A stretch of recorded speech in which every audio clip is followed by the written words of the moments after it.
rainforest, a paradise of life. But hidden in the mist lies a microscopic killer. Meet the carpenter ant, a master builder, a loyal soldier. She is strong, fast, and healthy.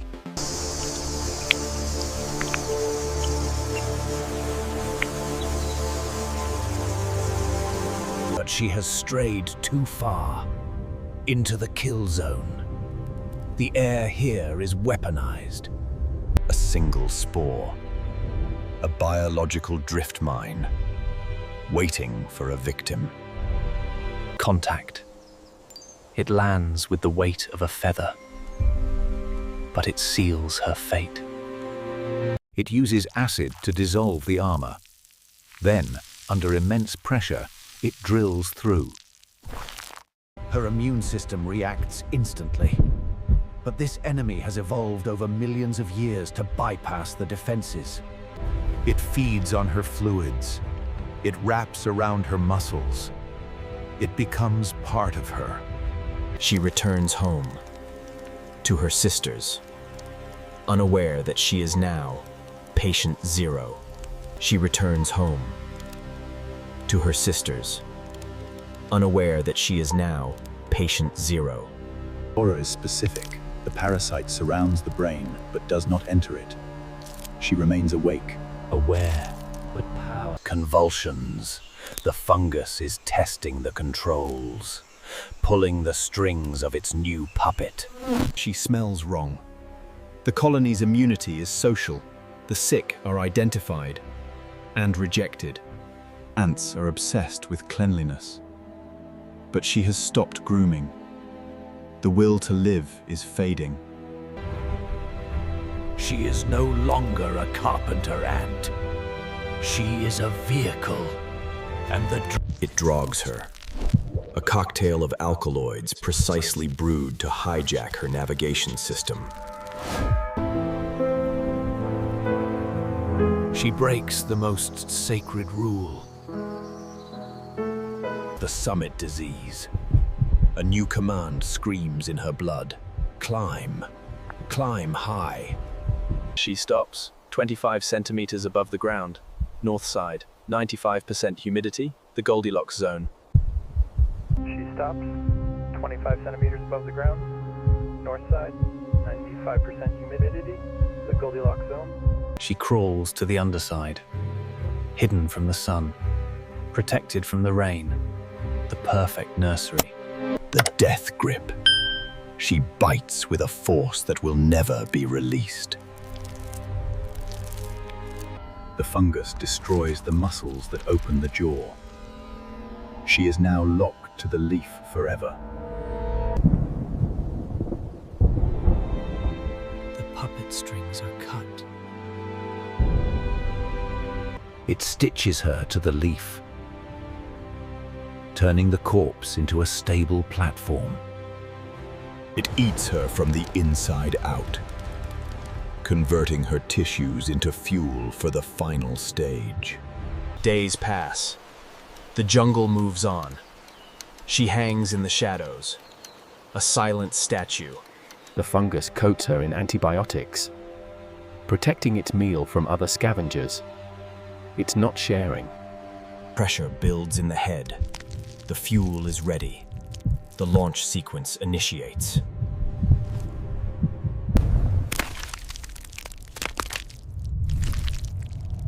It erupts, violent.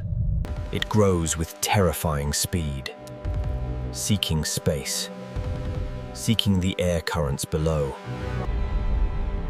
It is neither plant nor animal. It is a biological antenna. The tip swells. This is the warhead, loaded with millions of infectious spores. Why climb here? Why die here? Look down. The answer is below. Her sisters, the main supply line of the colony, walking right into the trap. It is a mathematical masterpiece. The fungus positioned its host to create a perfect kill zone. The capsule is ripe. The pressure is maximum. All it needs is a breeze. Fire. A rain of death descends on the unsuspecting world below. One dies so that thousands may be infected. The cycle is complete. The nightmare begins again. The trap is sprung. The spores rain down. Dozens of sisters are tagged for death.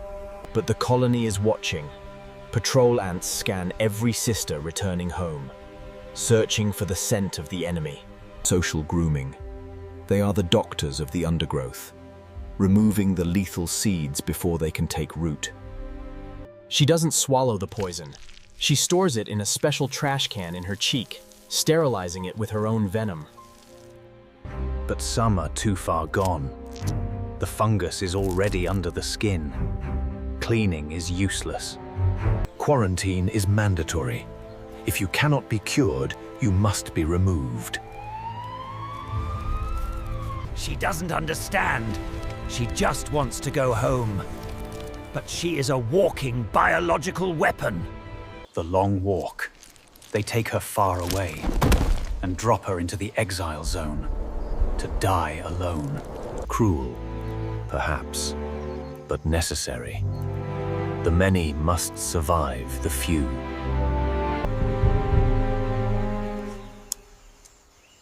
This war has no end. The exile zone. A graveyard of sisters. Here, the infected are left to rot. She survives the fall. Broken. Alone. The flesh fly. Nature's cleanup crew. To him, this tragedy is a buffet. He feeds on the open wounds, drinking the hemolymph, unaware of what else is in that blood. The spores don't infect the fly. They hitch a ride, clinging to his hairy legs like passengers. Hold on to the lines. Secure the spooler now. Easy, give him room. Yeah! What a beauty! An ant walks a few meters a day. A fly covers kilometers, bridging the gap between isolated colonies. He lands in a new sector, a pristine territory, safe. Until now. He cleans himself, a simple act of hygiene. But in doing so, he seeds the ground for a new outbreak. A new colony. A new victim. The golden ant walks blindly into the nightmare. High in the canopy, a different empire rules. The golden polyragis. The knights in shining armor. The trap is set. The gold begins to tarnish. The fungus drains her energy, stealing the shimmer from her armor. In the canopy, the wind is a killer. The fungus knows this. It commands her to find an anchor. The death grip. She locks herself to the leaf. A golden statue frozen in time. Here, the fungus changes tactics. A long stalk would break in the wind, so it weaves a shroud. The golden night becomes a white ghost. A silent trap waiting for the curious. It produces a sweet, sticky dew. Not a gift, but a lure. Come closer, have a drink. Curiosity is a fatal flaw. She investigates the ghost of her sister, drawn by the sweet scent of death.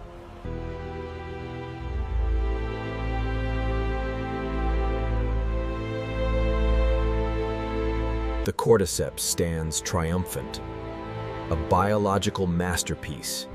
It seems invincible. But even monsters have monsters. A white mold begins to grow, not on the ant, but on the fungus itself. A hyperparasite. It hijacks the hijacker, stealing the nutrients that were stolen from the ant. It spreads like wildfire, coating the stalk, suffocating the spore capsule. Biological castration. The gun is loaded, but the barrel is welded shut. Not a single spore can escape. The hunter dies, starved by the parasite on its back. The reproductive cycle is broken. A double corpse. The ant died for nothing. The fungus died for nothing. This is nature's check and balance. Only 55% of the zombie fungi survive long enough to reproduce. And what remains is eaten by others. Gulmidge larvae. The final link in the chain. Without the white mold, the Cordyceps would wipe out the colony. Nature does not favor the winner, it favors the balance. The cellar spider. A master of patience. Hanging in the shadows, waiting for a meal. But the air is thick with enemies. Fungal spores, drifting on the wind, adhere to her web. But the air is thick with enemies. Fungal spores, drifting on the wind, adhere to her web. The fungus attacks her nervous system. She becomes sluggish. She abandons her web. She stops hunting. Driven by an alien urge, she finds a final resting place, grips the leaf tightly. Death is not the end. The fungus consumes her from the inside, then bursts through her exoskeleton.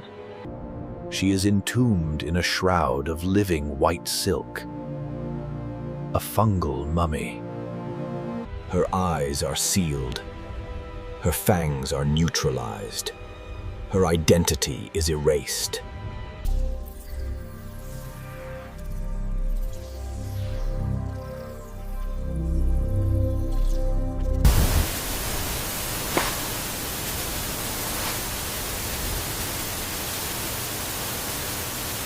Curiosity is a hunter's greatest asset, but in this forest, it is a death sentence.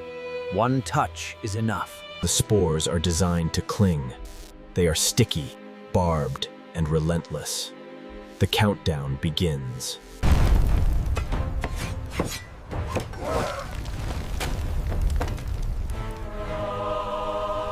Different host, different strategy. He doesn't hang. He locks his jaws onto a high branch. A statue of the fallen. Don't let it go overboard! It's money! We key it all! The rain falls. It washes the spores from the canopy to the floor. The cycle of death feeds the soil. But this is not a story of evil. The fungus is a recycler. It prevents any one species from taking over. It allows the forest to breathe. Life finds a way. Colonies evolve better hygiene. Immune systems adapt. The war continues, but life wins. The sacred forest. A paradise built on the backs of the fallen. Beautiful, deadly, and eternal.